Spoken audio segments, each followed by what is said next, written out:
ሰበር ዜና ገና በከባድ ሁኔታ መምታት አልጀመርንም። ትራምፕ በአርሲ ክርስቲያኖች ላይ የሚደረገው ግድያ በአስቸኳይ ይቁም። ቅዱስ ሲኖዶስ። ሰላም እንዴት ናችሁ? የተግባር ታይምስ ሚዲያ ተከታታዮች፣ ይህንና መሰሎችን ዝርዝር አድርገን በጋራ እንመለከታቸዋለን። አብራችሁ ይቆዩ። የአሜሪካው ፕሬዝዳንት ዶናልድ ትራምፕ ከሲኤንኤን ጋር ባደረጉት ቆይታ በኢራን ላይ የሚሰነዘረው ታላቁ ማዕበል ገና መሆኑንና በቅርቡ እንደሚጀምር ገልጸዋል። ፕሬዝዳንት ትራምፕ የአሜሪካ ጦር አሁን ላይ የኢራንን አቅም እያዳከመ መሆኑን ገልጸው ገና በከባድ ሁኔታ መምታት አልጀመርንም፣ ትልቁ ጥቃት በቅርቡ ይመጣል ብለዋል። ጦርነቱንም በአጭር ጊዜ ውስጥ ለማጠናቀቅ አቅደው እየሰሩ እንደሆነ ተናግረዋል። በኢራን በኩል የኢራን አብዮታዊ ዘብ ለዓለም የነዳጅ ዝውውር የልብ ትርታ የሆነው የሆርሙዝ ሰርጥ ዝግ እንደሚሆን በይፋ አሳውቀዋል። በሰርጡ ለማለፍ የሚሞክር ማንኛውም መርከብ በእሳት እንደሚጋይ አስታውቋል። ይህ ቦታ በዓለም ላይ ካለው የነዳጅ ዝውውር ውስጥ 20% ያህል የሚያልፍበት እጅግ ወሳኝ የባህር መስመር ነው። የሰርጡ መዘጋትም የዓለም ነዳጅ ዋጋ እንዲንር ሊያደርግ ይችላል ተብሎ ይጠበቃል። አሜሪካና እስራኤል የኢራንን የበላይ መሪ ከገደሉ በኋላ የእስራኤል ጦር በቴህራን ላይ ተጨማሪ ጥቃቶችን ሲሰነዝር ቆይቷል። የብሪታንያው ጠቅላይ ሚኒስትር ኬይር ስታርመር ሀገራቸው በአሜሪካና እስራኤል ጥቃት ውስጥ አለመሳተፏ ሆን ብሎ የተደረገ ውሳኔ መሆኑን ገልጸው መንግስታቸው በአየር ድብደባ የሚመጣ ለውጥን አያምንም ብለዋል። ይህ በዚህ እንዳለ በሊባኖስ በኩል እስራኤል 52 ሰዎችን መግደሏን የሀገሪቱ ጤና ሚኒስቴር አስታውቋል። የእስራኤል ባለስልጣናት ይህ ጥቃት አስፈላጊ የሆነው በኢራን የሚደገፈው ሂዝቦላ ወደ ሰሜን እስራኤል ሮኬቶቿን በመተኮሷ ነው ብለዋል።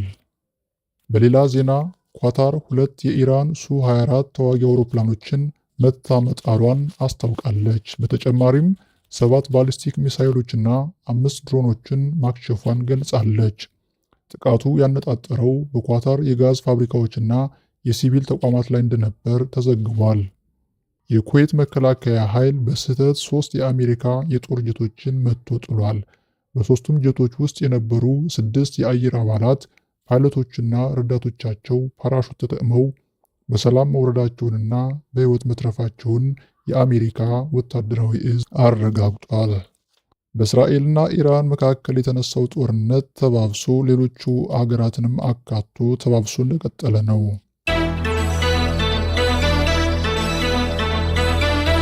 በአርሲ በክርስቲያኖች ላይ የሚደረገው ግድያ በአስቸኳይ ይቁም። ቅዱስ ሲኖዶስ። በምስራቅ አርሲ እየተፈጸመ ያለው የክርስቲያኖች ጥቃት ይቁም ሲል ቅዱስ ሲኖዶስ አስታውቋል። ሰሞኑን በተደረገ ጥቃት 21 የሚደርሱ የኦርቶዶክስ ምዕመናን መገደላቸውን ቅዱስ ሲኖዶስ አስታውቋል።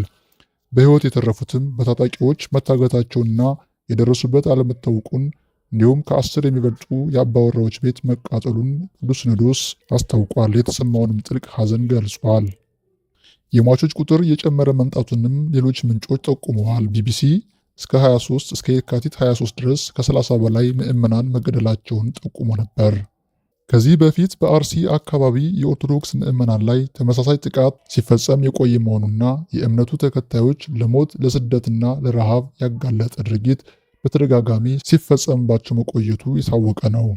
ጥቃት የተፈጸመባቸው የአርሲ ምዕመናን ምንም ጥፋት ሳይኖርባቸው ስለ ሃይማኖታቸው ነው። ቅዱስ ሲኖዶስ ይህን መሰል ተግባር የሚፈጽሙ አካላትን የሁሉም ሃይማኖት መሪዎች ልናወግዛቸው ይገባል ብሎ አሳስቧል። የተፈጸመው ጥቃት አስጸያፊ ነው ያለው ቅዱስ ሲኖዶስ ድርጊቱን በጽኑ አውግዟል። የክልሉና የፌዴራል መንግስት ጉዳዩን በጥልቅ ተመልክተው አፋጣኝ መፍትሄ ሊሰጡ ይገባቸዋል ያለው ቅዱስ ሲኖዶስ ንጹሕ የሆነውን የሰው ሕይወት ያጠፉ እኒህ እኩይ ተግባር የፈጸሙ አካላት በሕግ ሊቀጡ ያስፈልጋል። ለወደፊትም ይህን መሰል ችግር እንዳይፈጠር ከመሰረቱ የመፍታት እርምጃ እንዲወሰድ በአጽንኦት አሳስቧል።